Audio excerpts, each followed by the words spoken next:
Gambar tunjuk tiga segi empat sama saiz, setiap satu sisi 6.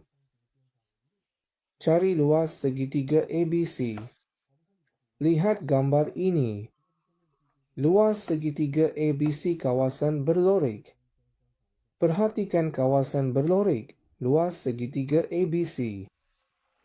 Secara umumnya, kita tahu luas segitiga ialah tapak darab tinggi bahagi 2.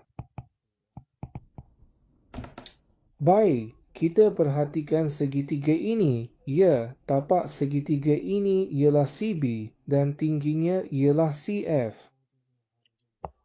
Tinggi itu tiada masalah sebab kita tahu panjang setiap sisi segi empat sama ini ialah 6. Jadi kita tandakan dulu supaya lebih jelas.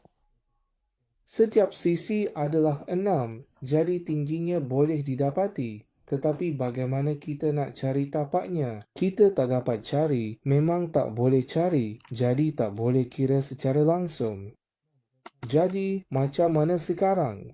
Mari kita tengok lagi segitiga ini. Boleh tak kita cari luas segitiga ABC atau luas segitiga ADC? Perhatikan betul-betul. Segitiga ADC, kita boleh ambil CD sebagai tapaknya, betul tak? CD sebagai tapaknya, kemudian CE sebagai tingginya, CE sebagai tingginya. Jadi maksudnya 6 darab 6 bahagi 2. Jadi kita boleh dapatkan luas segitiga ADC, iaitu sama dengan 18. Sekarang kita perhatikan gambar ini, ada tak awak perasan? Segitiga bersudut tegak yang sangat khas dan unik ini. Boleh orang nampak tak?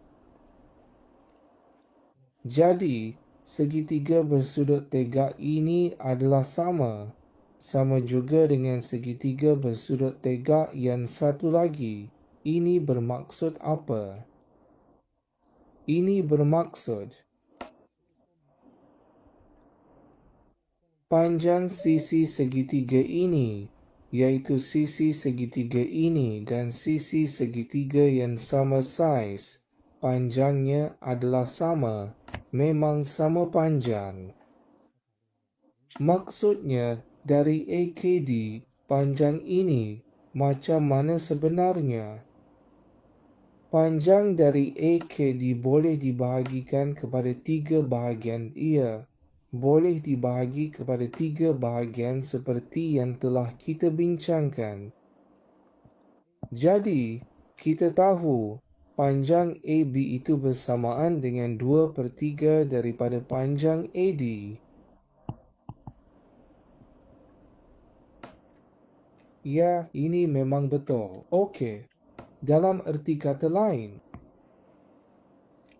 berdasarkan ini, kita boleh kira luas kawasan berlorek, iaitu luas segitiga ABC boleh disamakan dengan 2/3 darab HMM luas segitiga ADC ini, ya, iaitu 2/3 darab 18. Kita boleh dapatkan luas kawasan berlorek ialah 12. Dah faham ke belum? Jangan lupa like dan follow Cikgu Suria.